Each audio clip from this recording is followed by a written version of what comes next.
It's your daily dose of Donna. Welcome to the show. Today is Wednesday, October 18th. Thank you so much for being here. And if you're new here, thank you for subscribing and liking the show and commenting, letting me know who you are. Say hello. I always like to read the comments, the nice ones at least. If you guys are new here, I go live 5 days a week. I have a show that goes on the audio platforms and, of course, on YouTube. And I love the comments. I love the engagement. Today, we have a really, really exciting show. I have Sarah Fraser from the Sarah Fraser Show. You probably know of her because she's been doing this for a long time. She releases 6 episodes a week. So I thought I was doing good, but I guess I have to up it now. It's like how many episodes? Maybe I'll release 8 episodes a week now. Okay, so I am going to up my game. Sarah is awesome. I'm going to be on her show next week.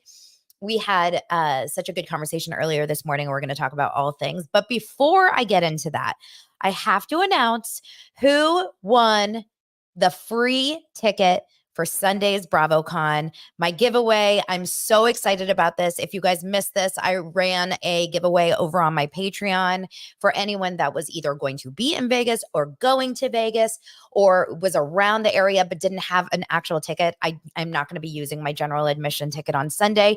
And I thought about selling it, and then I was like, what? No, we got to give it away to a doser.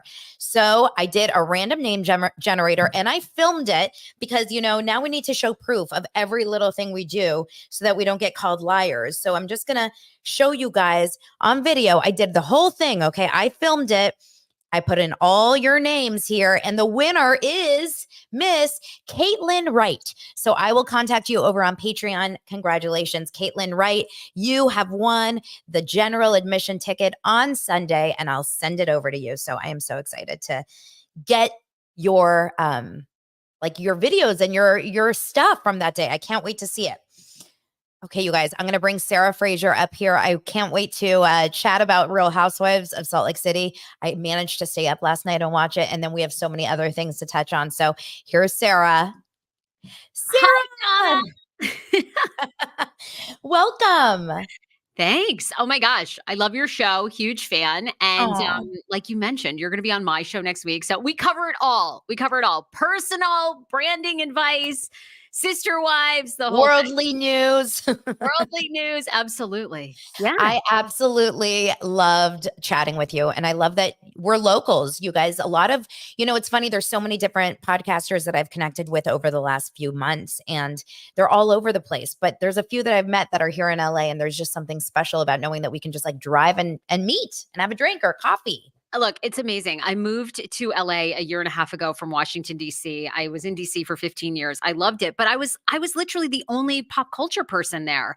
And it just made it so hard to collaborate. So seeing, and I can't wait to see you in person, but amazing podcasters like yourself. And there's so many here. It's great. It's like running into people at events. And I never had that opportunity in D.C. So it's really cool. We have to do Real Housewives of podcasting, and it doesn't need to only be women, but just the reality of a podcaster's life, behind the scenes. And then we get together and then we go on our shows and then we talk about ratings. I mean, it's going to be super fun. Love it. Yeah, I'm ready. There's no drama at all in the podcasting world. Yeah, right.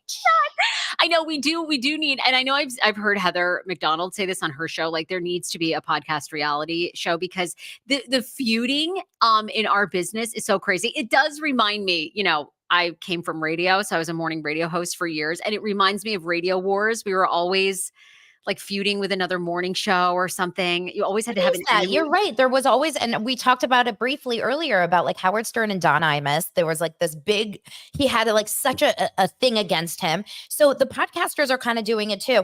I'm trying to stay out of the drama, but I have inadvertently gotten myself in, and I didn't mean to, but I just reported on it and then I got in. Wait, what did you get in the drama of Heather and Jeff Lewis? Is that Heather and Jeff?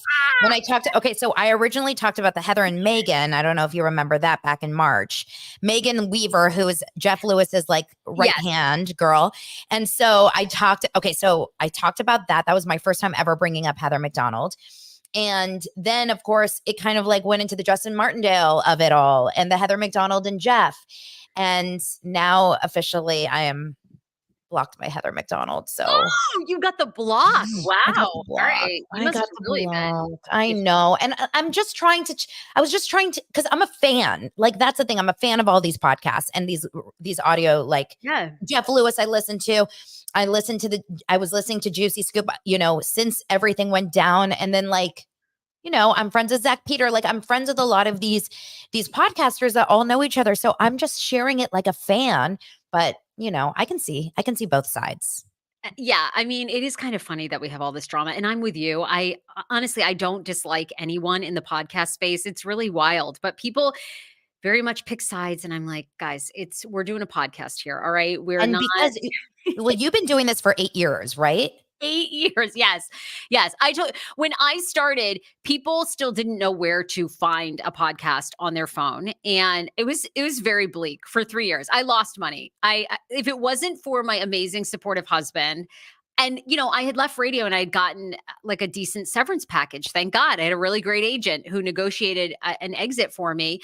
I could have never stuck with it. It was so bleak. And so to Yeah. see how much it's grown, and I mean, when I left radio, one of my first jobs when I worked for iHeart in like 2011, I mean, I would even have female bosses say that, because my goal was always I wanted my own show.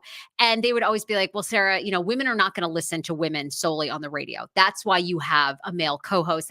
Come on now. I mean, oh my God, the sexism, the craziness. Oh my God. I mean, I left an insane toxic work environment. If you're from the DC area, the Kane show on Hot 99.5, and a lot of people know that story because many people left that show and have gone on to tell their story. It was wild, but yeah, they would openly say that. And they would always say, that's why you need a man on the show because women will never listen to women. And now to see podcasters like yourself and, Heather McDonald and Alex Cooper. I mean, I love to see women winning so big because in radio, that's why you think back, you grew up in LA. How many women hosted their own morning shows or afternoon? I mean, I listened to a lot of women, but they always it was like Jamie, Frosty, and Frank. Like, I'll never forget that from 98.7. It was Star 98.7, Jamie, Frosty, and Frank. And there was always like Ryan Seacrest and Ellen, or like who was before Ryan Seacrest? I forget who he took over. But yeah, you're right. It was never all women. But like my favorite podcast, like I love Bitch Sesh, for example. Those are 2 women. Like, it's so interesting. Never would have put 2 women on the radio. And of course, now all these radio stations or radio companies now, of course, are in podcasting. And of course, they're promoting women because, they see, I mean, they're way behind the times. They see amazing people like what Heather has done or, Lala Kent. And I mean, now, of course, they want in.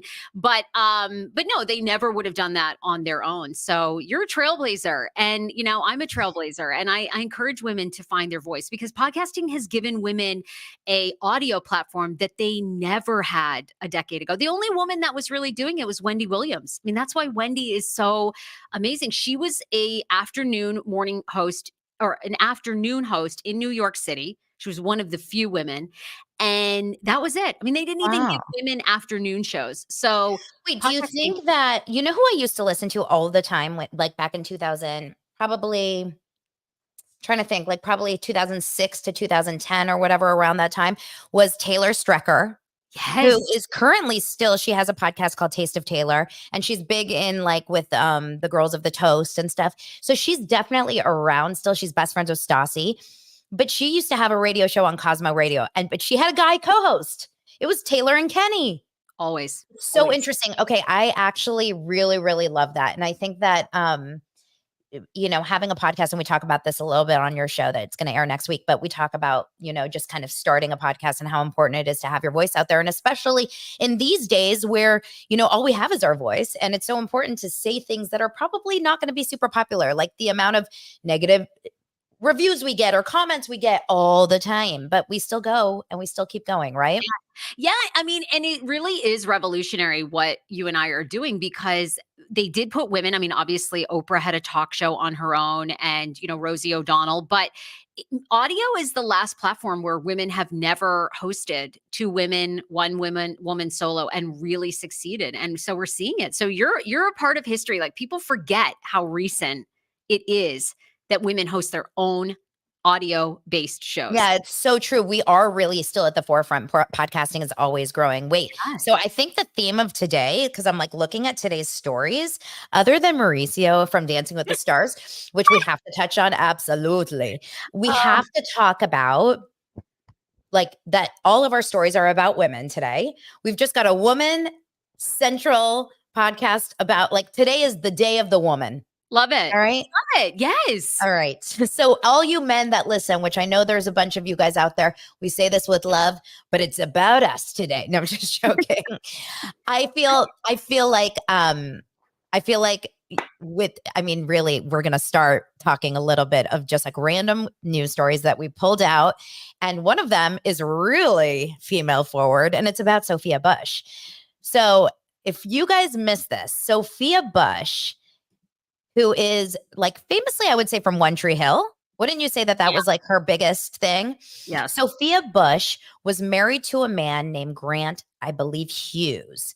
And they were married for 13 months. And it was like a big deal for a lot of her fans. I'm not like someone that was following Sophia Bush, like in and out. I'm going to be honest. But she's had boyfriend after boyfriend after boyfriend. She was dating Chad Michael Murray back in the days, whatever.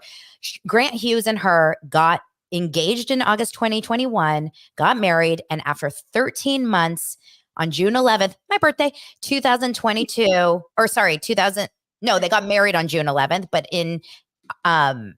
they separated in August of 2023. So 13 months. And it was out of nowhere. And all these people were like, what's going on? What's going on? What's going on? Well, turns out Sophia Bush is now dating a former soccer player, Ashlyn Harris, who also just ended her 4-year marriage. Ashlyn is a woman.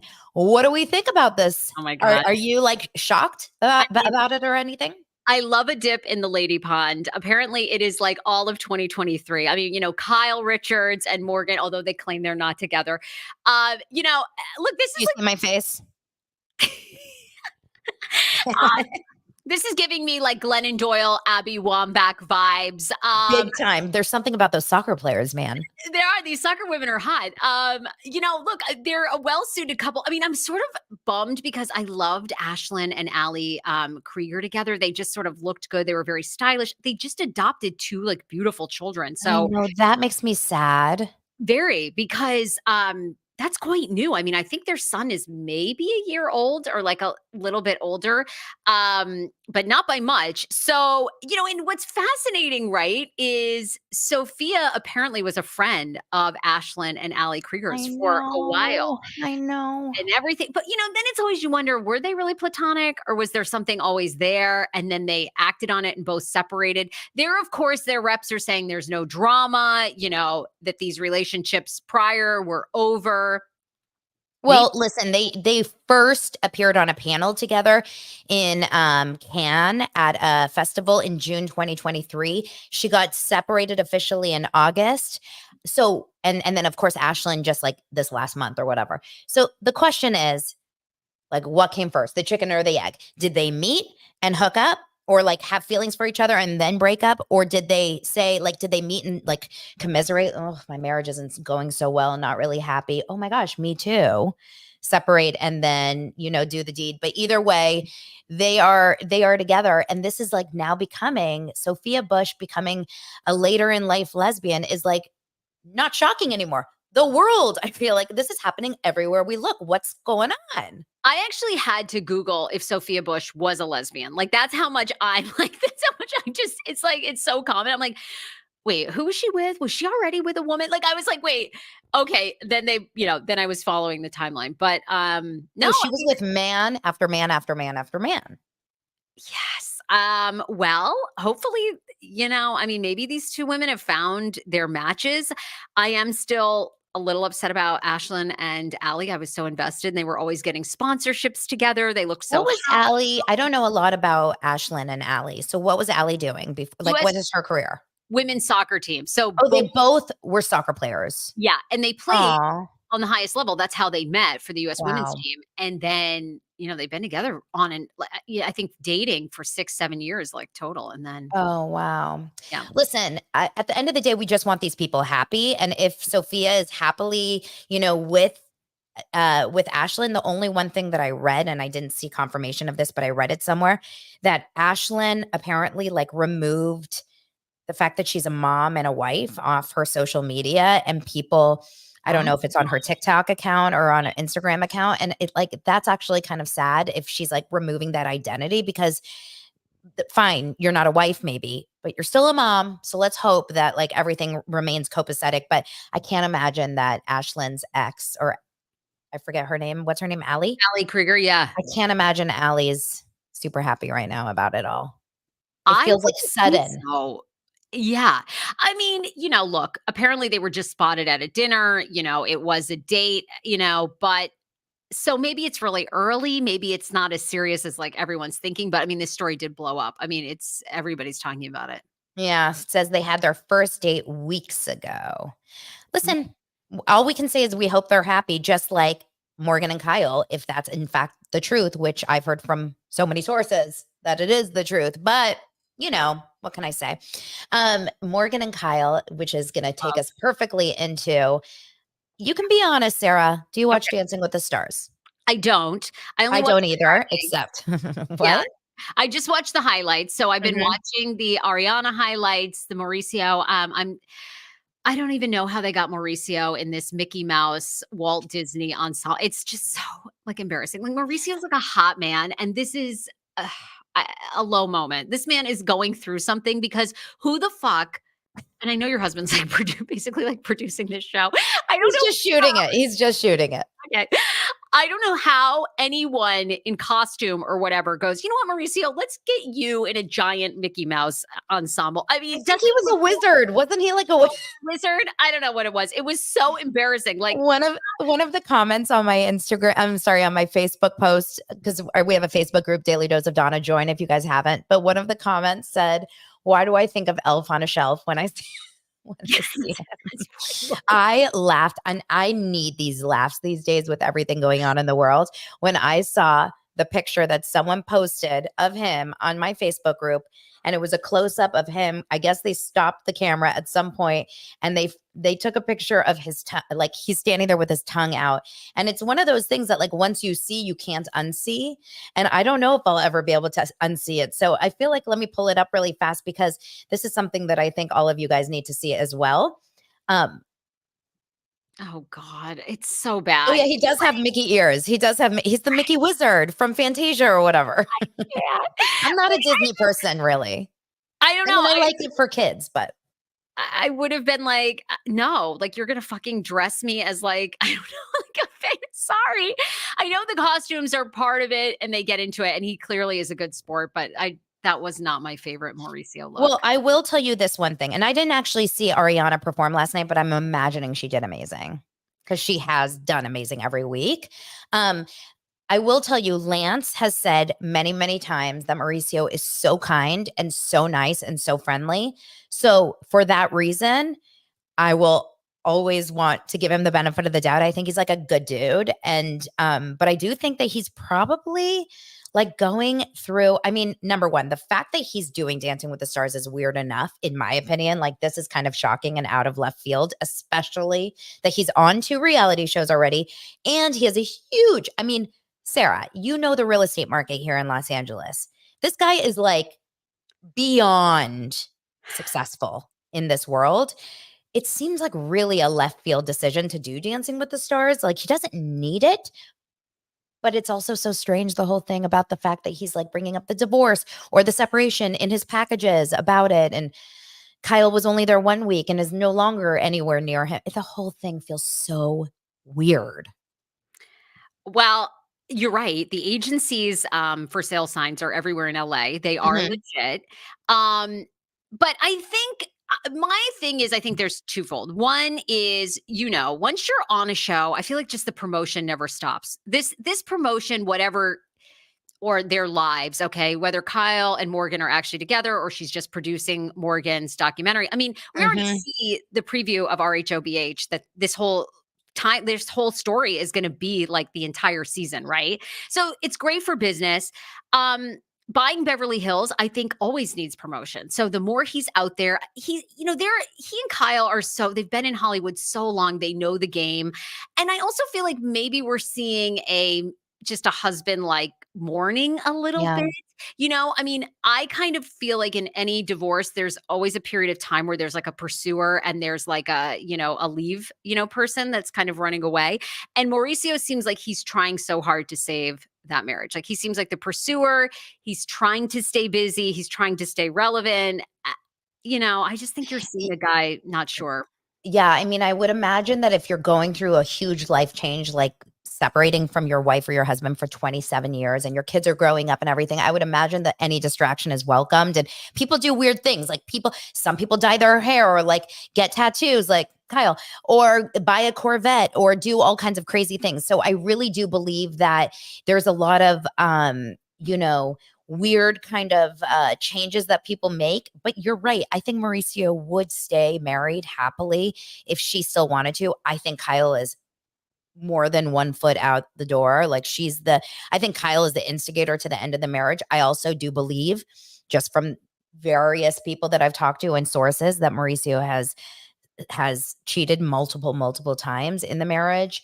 And we've also heard many rumors about him and his current dance partner. I mean, it's happening, I think, like from really, really respectful sources. Yeah. That they're like all over each other, that they're making out, and you know what? Good for him. Good for him. He should be making out. If she wants to make out with the wizard Mickey, he should take it. She's newly separated too. Yeah, I mean, go for it, right? I think it'll be nice when we figure out what is really going on. Like, are they going to get divorced? Are they just having this, Rumspringa, like 2 years of like hooking up with other people openly, and then they're going to get back together? I don't know, but he is a really nice person. I have gone to a homeless, not toothless gala. Stop it right now.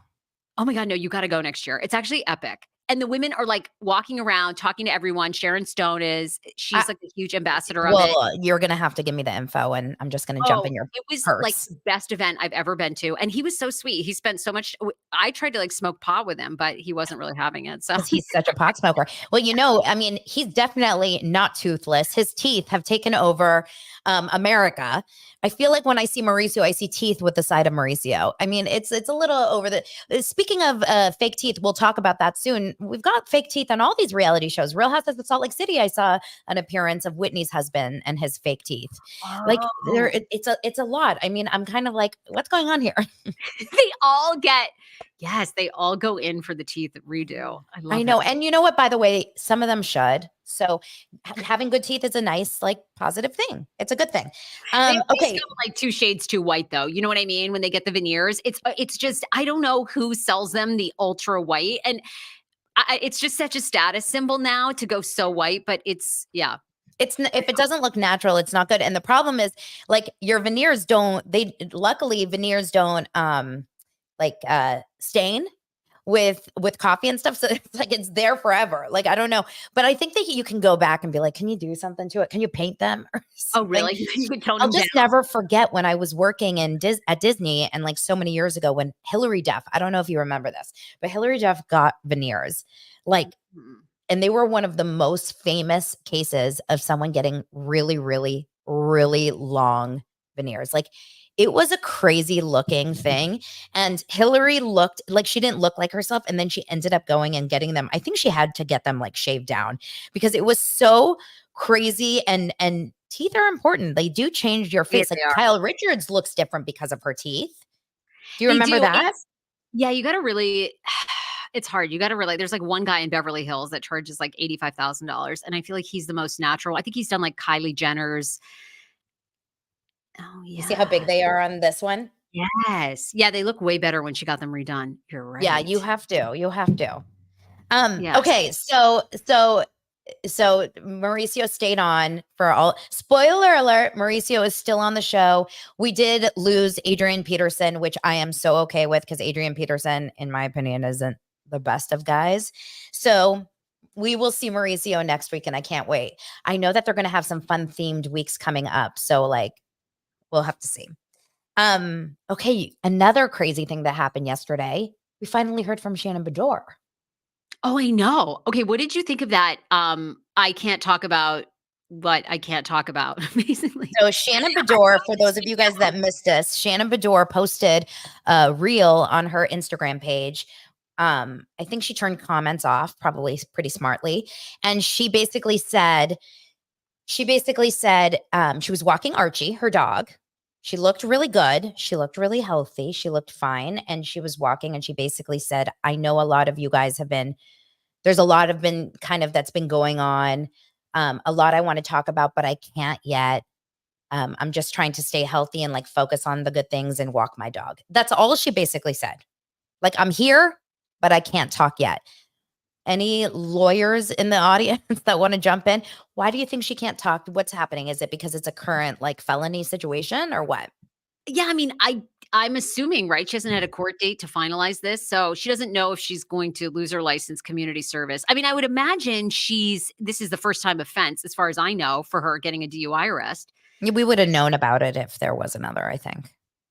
Exactly. So she's probably just going to get like community service, pay a fine. Maybe she loses her license for a few months. But I guess I'm sure she's silent because there's no resolution yet, right? So she probably doesn't want to give out anything that could incriminate her further.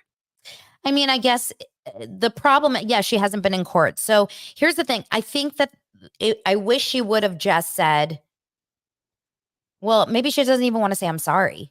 Like maybe even saying, I'm sorry is too much of admission of guilt. And she's trying to kind of pull something off.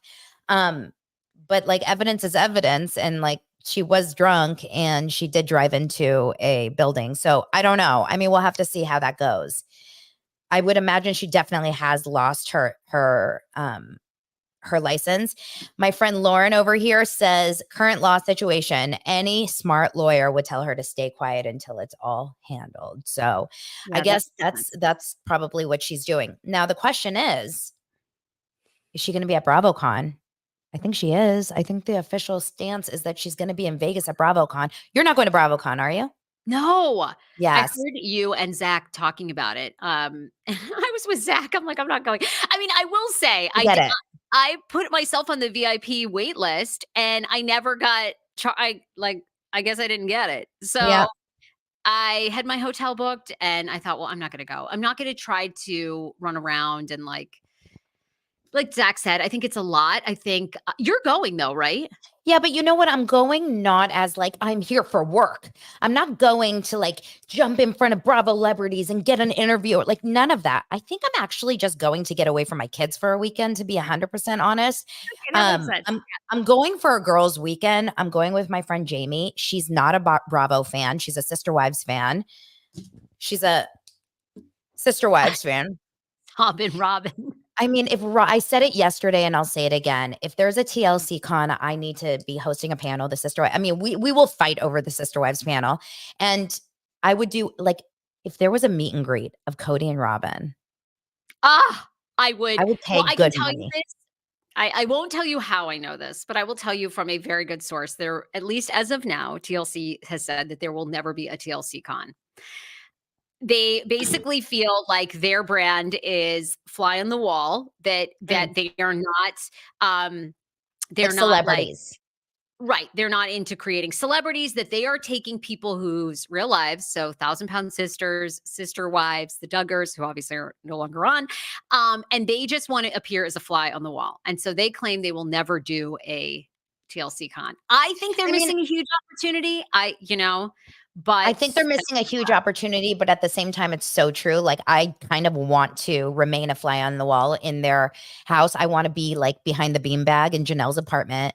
I want to be I want to be one of Robin's kids in the family bed. Like there's a lot of things that I want to do. And if I saw them in real life, like how sad would that be if you met Robin and she was actually the nicest person ever? Then I could never make fun of her again. And I don't want to do that. I love when that happens. I like it when it happens either way. When people that you think are going to be nice and then they're the worst, because you just Who's never the know. worst? I want to hear your experience. Do you have one? Do you have one that's really bad? Well, the worst was actually Ashley Simpson, who came into the radio station and she was drunk with a friend and she'd just gotten a tattoo of peony. Or how do you actually say the name of the flower? Is it peony? Peony? Peony. Okay. Peony? No, peony. Well, exactly. I think it's Peony. Yeah. But she came in, Sounds she like was saying, panty, but just saying. I think this was maybe a month or 2 before the disastrous Saturday Night Live appearance. She just kept Wow. showing us her tattoo, and she's like, "I got a peony. I got a peony." And we were like, "Okay, but let's, like, talk about the album." Like, "Oh my god, my friends are" so she left, and we were like, "This bitch was crazy drunk." Like, anyway, then she called the radio station, and she was like, "Fuck you guys. Don't you ever say I was drunk." And we were like, "Fuck you. You were drunk." So anyway, it was like And she was so young. savage. She was in her 20s. Yeah, she was in her 20s. So I see Ashley Simpson around LA all the time because she's like a valley mom, but I I think know, she I looks like have a nice person now. I think she's like kind of calmed down. I'm hoping. I don't know. I see her with her husband, who's Diana Ross's Son, son. Evan Ross, yes, she's like Yeah. Hollywood royalty now. Yeah. So I see them around. She looks very cute and sweet. We have a lot of mutual friends, those like the Real Housewife type people, like Crystal Minkoff, I think is good friends with her. Like it's a lot of that. But she seems calmer now. But yeah, she was kind of wild during those days, right? Way calmer, yeah, and I mean, yeah, and then she went on to have that huge moment on Saturday Night Live when she was lip syncing and, yeah, Oh and my I think God. yeah, but she's done really well now, and she does seem way better. I'm trying to think, I mean, I've known all the Potomac housewives who are really down to earth. I mean, none of them. Really? All of them? Yeah, I mean, I've been on Monique Samuel's podcast, her live show. Ashley Darby's been on my show multiple times. Candace has been on my show multiple times. I've I hung out love with Candace. people in real life. Who else? The Grand Dame has been on my show. I've done a event at Bloomingdale's with the Grand Dame. Is She's it been because great. you're from that area? Like you're from the Washington, D.C. area? Yeah, yeah. So I know and see them all the time. They've been great. I'm trying to think of like a housewife who, I can't even when I went to Homeless Not Toothless, like everyone was so friendly. Um, Do you want to hear one funny thing? yeah, tell me. Um, not interviewed, sorry. I auditioned Alexis Bellino.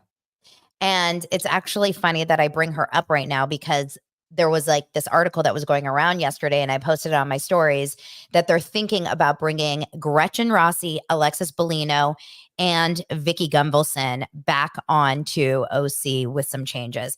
The majority of you guys in my DM said, no, no, this is awful. Thumbs down, crying emoji. Most of you guys don't think that's a good call. I kind of agree. All three of them are not a good call. I wouldn't be against getting Gretchen Rossi back on for whatever reason.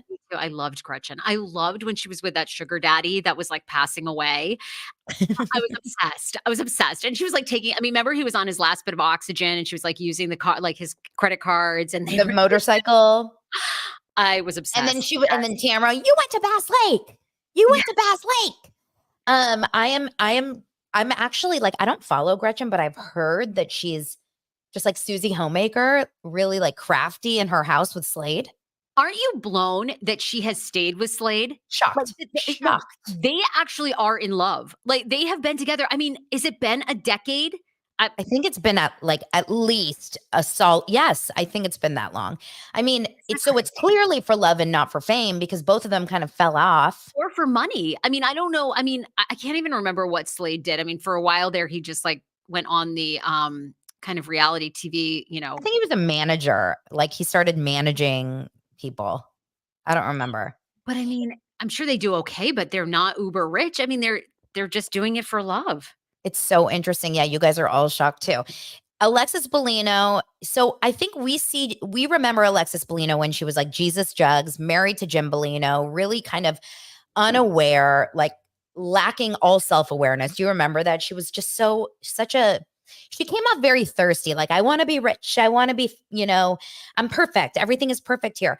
I have a feeling that now, just from what I've seen, she seems like a lot more down to earth.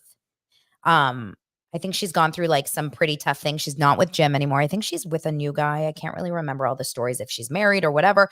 But anyway, I remember auditioning Alexis Bellino for a Nickelodeon show on the Paramount lot in probably 2000 and I don't know, 14, 15, around that time. How old was Alexis at this point? How old is she now? She could be 20, she could be 50. Couldn't tell you. Isn't that crazy? We're like, Is she 50? Is she 40? What? I have literally no idea. No idea. But she seemed really nice. But this woman was not an actress. Like some people just aren't actors. I have auditioned Heather Dubrow, i.e. Heather Page Kent, years ago when I was working Oh, for wow. a big casting office. So it was an interesting time.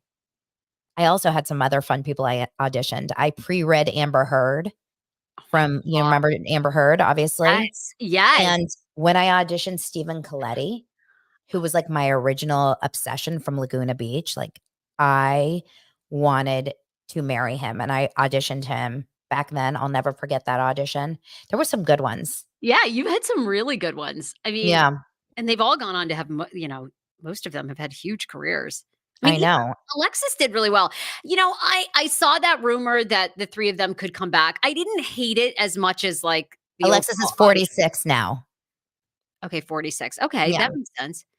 I mean, I love Vicky in the mix. I'm kind of curious about Gretchen's life. They have a daughter, I mean, she launched a business. I don't know how successful it was, but I'd be curious, like, what happened with that business. Is it successful? I think it was makeup and skincare.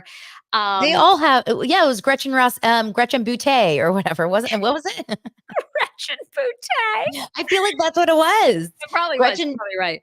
yeah, I mean, Gretchen always just like, I don't know, that townhouse. I remember the townhouse that they filmed in. I don't know if that's where they live now, but I remember it like it's like a mainstay in my memory. Everyone says, "What's your Roman Empire?" It's Gretchen Rossi Butte getting ready in her townhouse, like with like all the makeup and stuff. So much fun. So I much fun. thought that So was coming back. But then I read yesterday that another sort of blind item that says that the entire RHOC cast that we currently have is all coming back. And that wouldn't shock me either. yeah. I feel like they're not going to rock the boat too much on that franchise because they've had so much turmoil there. So I think I think it relatively worked this season. So I don't know that they're going to do much more. I think because of the way they ended the reunion with Andy being like, "Kumbaya, what a great cast. This has been such an amazing cast." Like Tamara basically just said, "Fuck you, Andy." And he was like, "I love you, Tamara." It almost did feel a little bit like we're setting us up to know that this is going to be our cast next year. I mean, I would watch it. I thought it was a good season. I thought it was for the most part a good season. I do too. And I do think they end up bringing Vicky back. I will say that. I think they end up bringing Vicky back full time. I've heard she's also given them an ultimatum, like it's all or nothing, full cast member or friend. As she should. As she should. It's kind of like when they made Luann a friend. It's weird. It's weird to take someone that was like a mainstay on the show and like an OG and then put them as a friend. Like if you're gonna bring them back, bring them back. And Vicky is so controversial and people really love her or hate her, but she makes good TV. I will never forget that. Like that to me is something that we can't deny. So we'll have to see. I love how it started from Shannon Beador, went into Alexis Bellino. I mean, Real Houses of OC is the gift that keeps on giving. It does. So let's talk for a second about Bethenny. And I know you guys, I promised I wasn't going to talk that much more about Bethenny, but I can't help Wait, it. is your audience over Bethenny? Because I do this on my show. I just did an episode maybe a week or two ago. Should we ban all Bethenny Frankel talk? It's really, really tricky. Bethenny is like a snake that keeps shedding her skin. So like there's a version of Bethenny that I loved. And then she kind of became a version of Bethenny that I hated. And then she continued to go down that path. But this last version of Bethenny, when she's going back to be strong, and then she's just kind of like not being as reality reckoning, which maybe she is. And that dinner last night was to prove it. I don't know. I mean, it depends on the version of Bethenny. I am not into the TJ Maxx, Red Lobster Bethenny. I'm not into that one, but we'll see. But I will say last night she had a dinner party at the Bel Air Hotel. She's here in Los Angeles right now because she has this event tonight. And I was actually invited, but I don't think I can go. And I'm sorry, guys. I was gonna, be boots on the ground, but it's like a business branding event where she's speaking. So it's not that exciting, but this is the dinner. If you go to her page, you can see the picture. I'm going to read to you guys who is at this dinner. You could not get more random people together in one place. We've got Nene Leakes, Jenny Garth, Beverly Hills 90210, Kelly Taylor, hello, Elisa Donovan, who was on Clueless. I forget what her name was on Clueless. What was her character on Clueless? Now I can't remember. The redhead. Larsa Pippen from Real Houses of Miami. Melissa Rivers, Joan Rivers' daughter. Tanya Rad, who is she's a podcast host and she's on Ryan Seacrest's morning show. Rachel Leviss, you guys. We've got Raquel from Vanderpump Rules. Tiffany Amber Thiessen. Who is that? Hold on. I can't And then there's Cheryl Burke from Dancing with the Stars.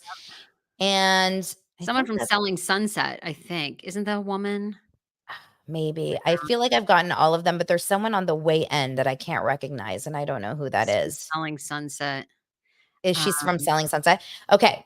The point is that you could not get the most random group of women together, all from different walks of life, all from different, I don't know, like worlds. It's an eclectic group. Yeah, it is. It's like, yeah, you've got longtime sitcom stars. You have NeNe in the mix.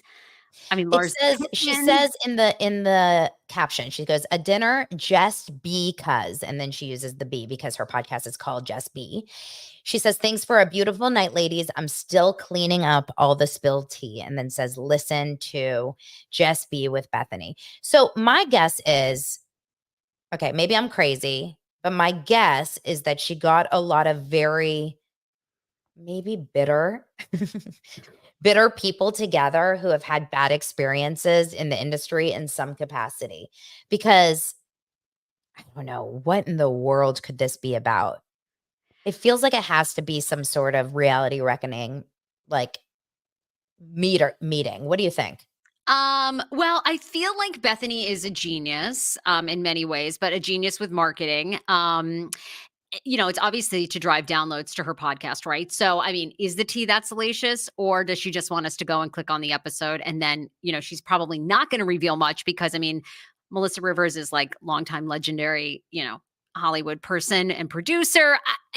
Jenny Garth, I'm sure Jenny Garth is not going to spill much of the tea. She's a podcaster now, but also still working actress.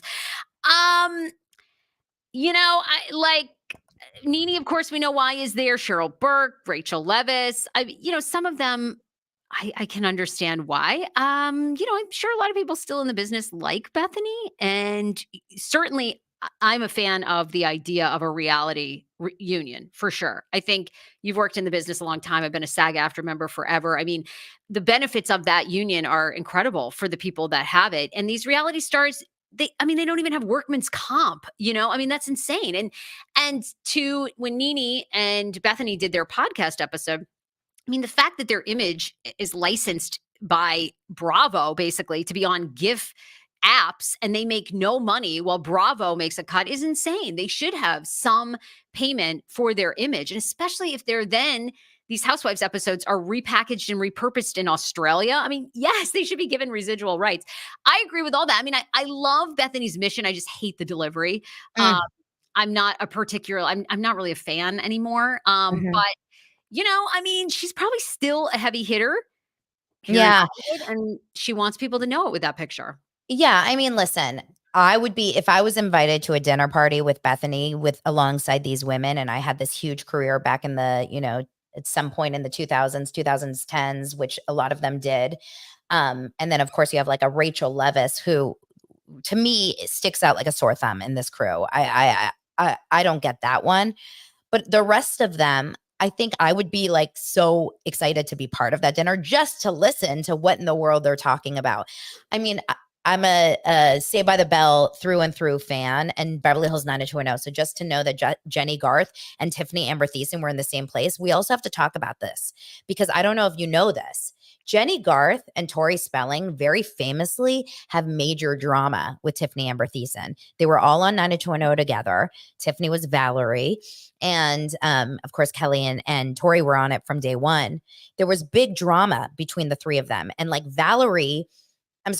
Tiffany Amber Thiessen and Tori Spelling were best of friends, and everything kind of like broke up. Or maybe Tori Spelling, or maybe Jenny and Tiffany. I can't remember, but they're famously not friends anymore. So the fact that they were at the same dinner last night, holy, like that, I want to know what's going on.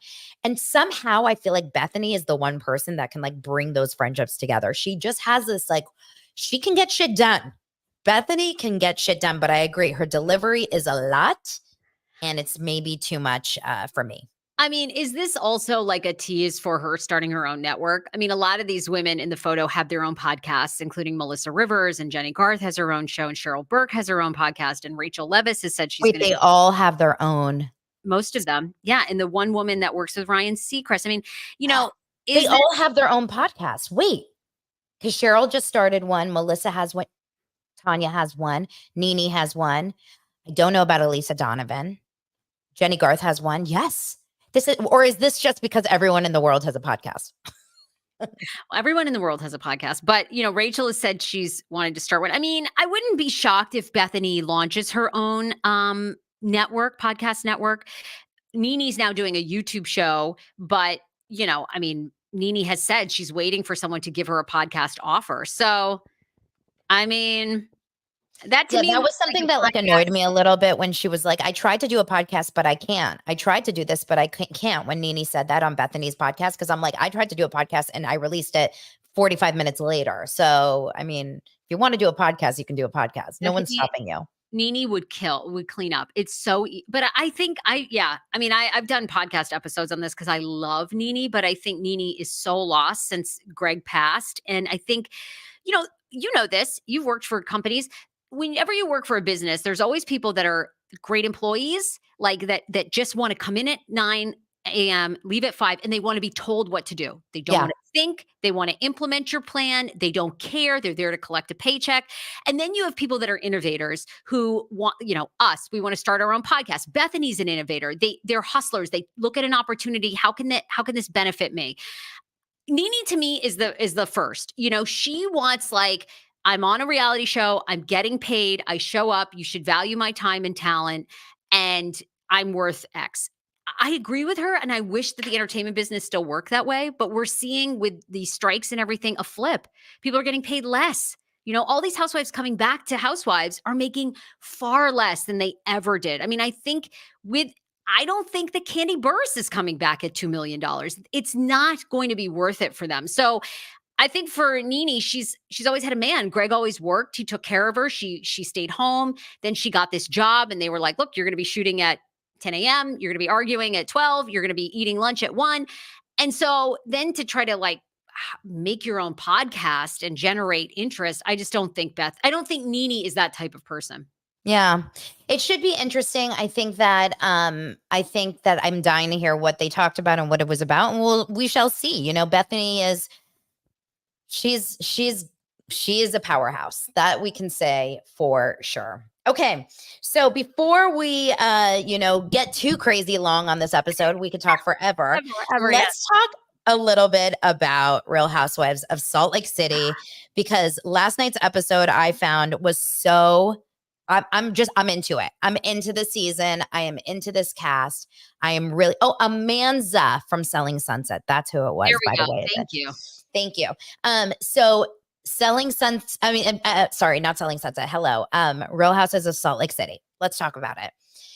Last night's episode was one for the history books because there's the amount of things that I saw that I'm taking notes for. And I'm like, I can't believe that this shit is happening. So number one, have you been into the season? Yes, watching every episode, watched most of last night's. It is so good. Mary Cosby being back is amazing. I mean, you talk about a franchise that I was like, how are they going to untangle from Jen Shah? She's been so much drama. And in fact, I actually love it more without Jen Shah. Like, I actually don't even miss Jen Shah. In fact, it's nice not to have her energy. Totally agree. Agree. So good. I don't care if Mary wants to sit in the van and not participate in anything. She's so amazing. That scene with her son where she's begging her son not to be married. And he's like, sorry, Mom, I'm married. She's like, but wait, can we talk about this for just a second? Let's talk about a couple things. I understand if her son is maybe uncomfortable on camera.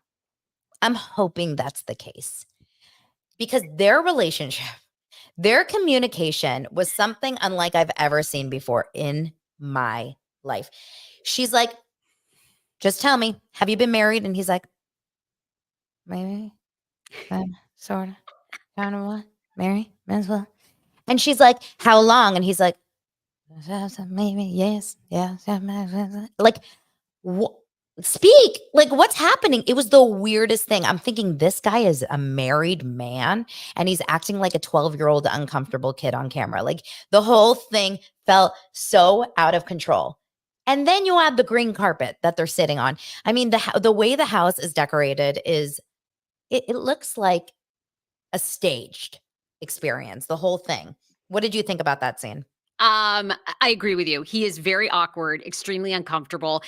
She lives in the same home with him. I mean, the way she says, well, I guess there was that one day that they got dressed up and they ran. And then I they mean, ran. literally ran. And I'm like, Mary, you know, that's not a red flag for you that two adults are sprinting out of your home. I mean, the level of cluelessness is so crazy. I mean, you have two sons. I have a son. You know, I'm sure we're like going to be so close to them. And it's very bizarre. He does not seem comfortable being with her as his mom, and he doesn't seem He doesn't comfortable even being feel like he knows her. No, It's as if they've never spoken before. And actually, when she got emotional, when she was like, you're my only son, and like, I want to know about these things, I thought to myself, wow, it's kind of nice to see a little bit of vulnerability from Mary, because we really don't see that side of her ever. I felt like last night was like, we hung out at Mary's house for like 8 hours. Like, we got a lot of Mary. There's yeah, it something was about good. Mary. Oh, there's something about Mary. She's epic. I mean, she's just the one-liners. I mean, oh my God, as a casting director, she's gold. She's gold. And I know a lot of people are like really turned off by her from last week's episode when she on Watch What Happens Live, she like fat shamed Heather Gay and whatever. And I see that as awful behavior and also as amazing reality TV. Because here's the thing, and I know people gave her crap for that, but the thing is like so few people have like will say that isn't it refreshing? This is what I find. I find things like that to actually be refreshing because you know, people are thinking that, but she actually says it. And, you know, Heather had an amazing clapback. And, you know, do you know this? You know this. There are people in your life that, like, usually your grandmother or like your mom, where they can be almost offensive, but it's like funny or sweet. Like, it's not, Mary to me embodies that whole Watch What Happens. I loved when Z-Way was trying to give her a fish sandwich. She's like, no, no. She was like, what is that? No. She cared less about Z-Way. She didn't know who Z-Way was or didn't care. I mean, Mary, and like to sit there and Andy's like, Mary, everybody wants to know, why did you come back? Well, to help you out, Andy. Like, yeah, there's no, like, she really has no sense of like filter media training. She doesn't care. It's savage. It's so good. I'm a Mary Cosby stan. I find something I would never want to be her friend and I would never want to be in her life, but I love watching her on my TV. And also, I will say her relationship with Meredith is the most out. Like, I cannot believe that she and Meredith like are hanging out, drinking a glass of champagne and chatting. It's so odd to me. Don't you find that relationship so weird? Yeah, because she really doesn't seem like she connects with Heather or has anything to do with her, you know, or really even remembers. I don't think she remembers anyone's name on the show. Even like, I think Mary is one of those people that she probably doesn't remember her cast members' names other than Meredith. So, okay, a couple other things happen. Number one, at the beginning of the episode, we see this really weird breaking the fourth wall thing about this bunny, this Easter bunny. Yeah. So Angie, last night's episode was also very Angie focused. Angie is having this big Greek Easter celebration, which looked lovely in her house, which looks like, I mean, her house is trippy. It's like, it's so open. Like, you can just see all these walls and windows into like mountains. But Angie, who has the husband that had the gay rumors about him last week, and he cried hearing the rumors. Angie sends out this Easter bunny, this creepy ass Easter bunny, to all the people's houses, and then also to Lisa Barlow's confessional. Wasn't that weird? Yeah, that was kind of weird. That was weird.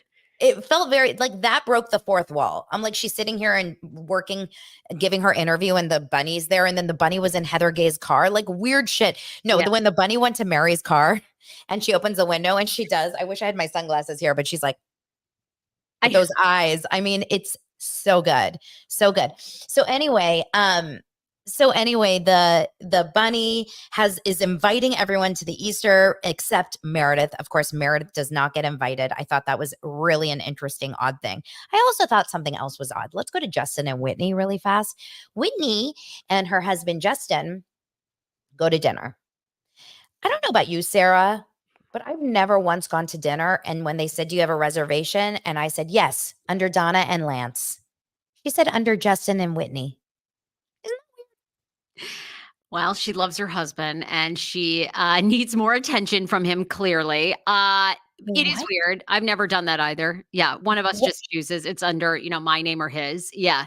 what do you think is going on with That's a good one. Justin and Whitney's relationship? It's a weird one. I, I don't know. What's your take? Do you think it's real or do you think she's trying to make there be drama in their marriage so it keeps the storyline going? I don't know. He's like so deer in headlights to me. Like every scene, he's He's like, like, "I love you. I don't know. What can I do to make it better?" And she's like, "You're not giving me enough, Justin, and you're not being there for me enough. And I just feel so left alone." And by the way, she has this conversation where she says, "I saw you sitting on the couch on Instagram watching TV while I'm cooking breakfast for my kids. And it is just so triggering. And I'm sitting there and I'm looking at my husband and I'm like, that's relatable." Like, how many wives have had that happen, right? You're like, "Kids, come on, you're getting your lunches, you're getting this." And your husband's sitting on the couch, like scrolling his phone. It happens all the time in my house. And by the way, like, welcome to the real world, Whitney. Like, welcome to the life of being a mom. yeah, yeah, I exactly. I found it really interesting. She's like, "You're not helping me enough." And then he's like, "Well, you're not having sex with me enough." I was like, "Whoa, whoa, whoa." And then she felt, as she was cutting up her little 1 centimeter steak, "Women need to open up to have sex. And I just feel like I need the emotional connection." I don't know. I thought those two had a lot of sex. I thought they had a great marriage according to past seasons, but I guess you get a new set of teeth and a job. Now that he has a job, you can't have a good relationship anymore. I don't know. Odd. I know. Yeah, I know. It's funny. Like of all the things that are going on Salt Lake this season, I guess I care the least about their marriage. I don't know. It's not that I'm not buying it, but I just don't think their issues are that big. You know what I mean? Compared to like Real Angie issues. K and her husband's dynamic, and like just the whole way he handled that scene where he was like, you know what? Gay rumors aside, it's about loyalty. Like just the whole thing is so. I don't know. There's something. What am I trying to say here?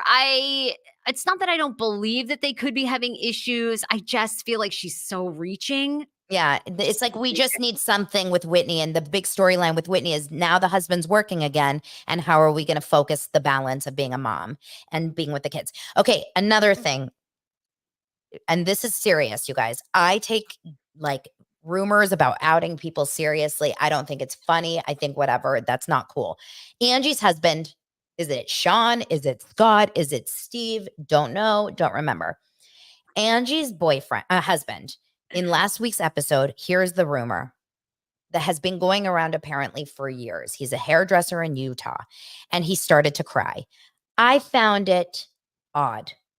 I found it odd. I know a lot of you guys think I'm being heartless because, of course, you would cry if a rumor like this happened. And I asked Lance, I said, "Lance, if I told you that there's a rumor that you're gay and that you're sleeping with a man, what would your reaction be?" It would not be to cry.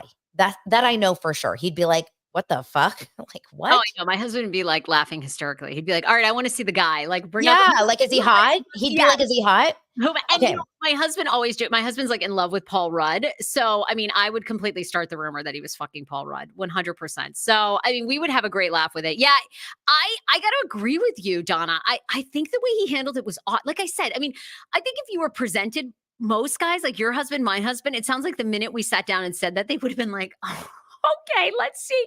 Yeah, let's see it. Bring up the text messages. Who, okay, Yeah. whose dick was I supposedly sucking?" Like, sorry, hopefully that wasn't too crazy for your show. But anyway, like it was very, and to me, what was odd is like he didn't deny it. He just No. goes, "You know what? This is about Angie is loyalty. Yeah.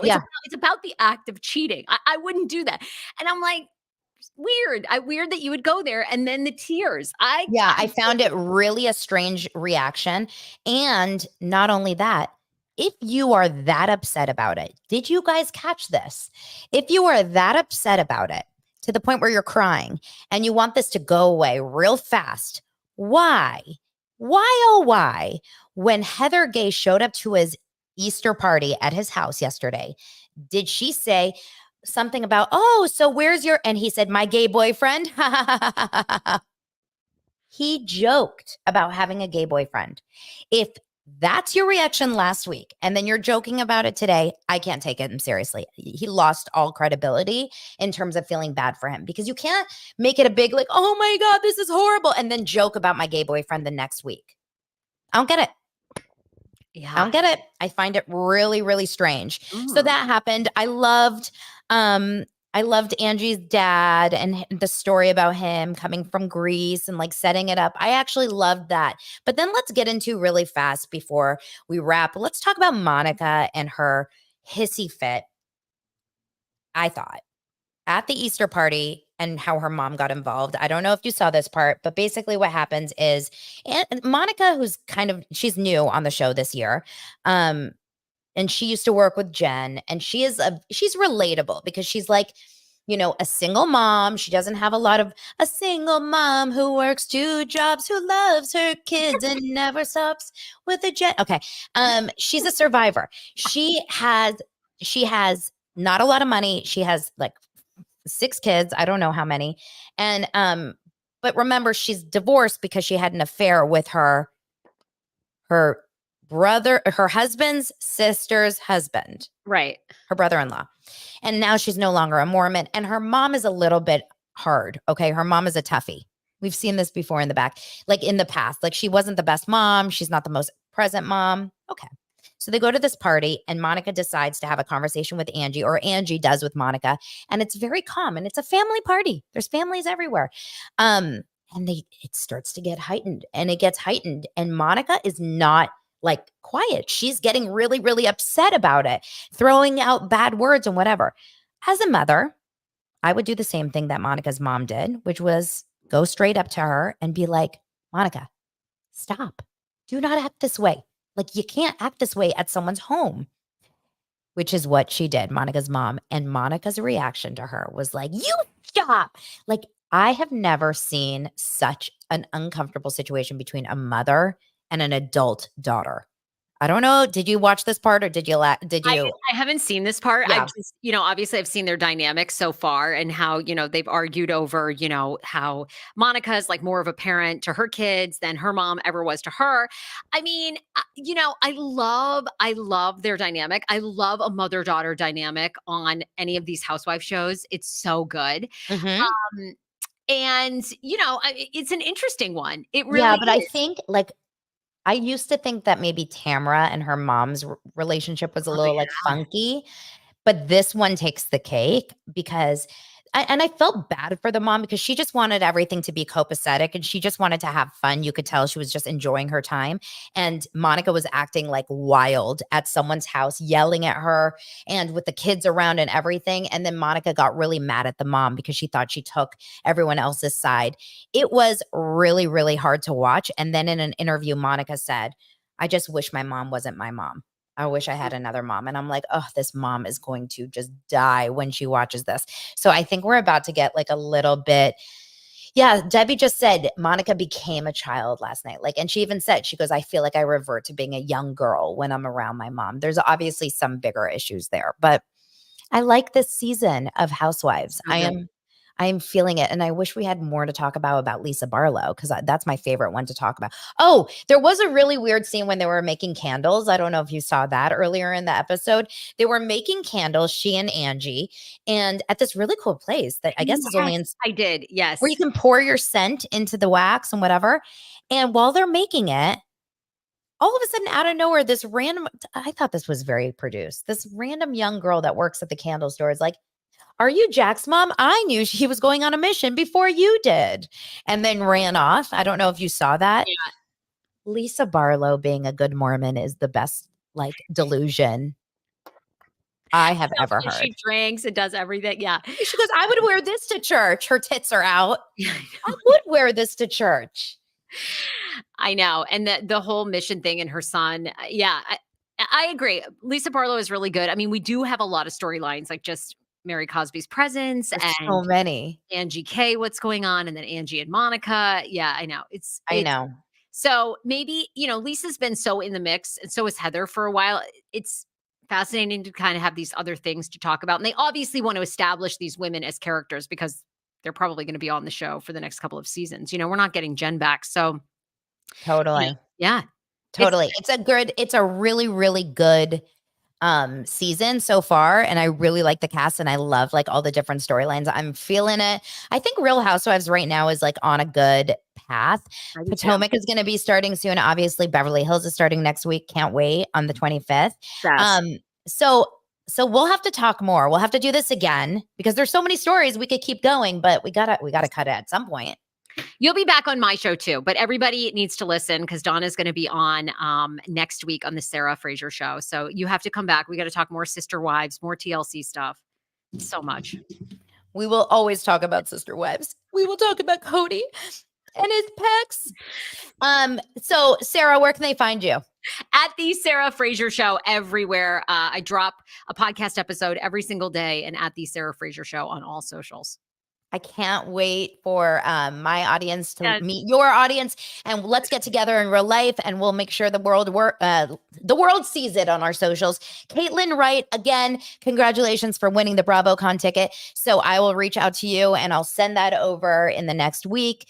That's it, you guys. Thanks, dosers. Thank you so much. Follow Sarah, and I will see you guys tomorrow. Bye, Donna. Bye. See ya.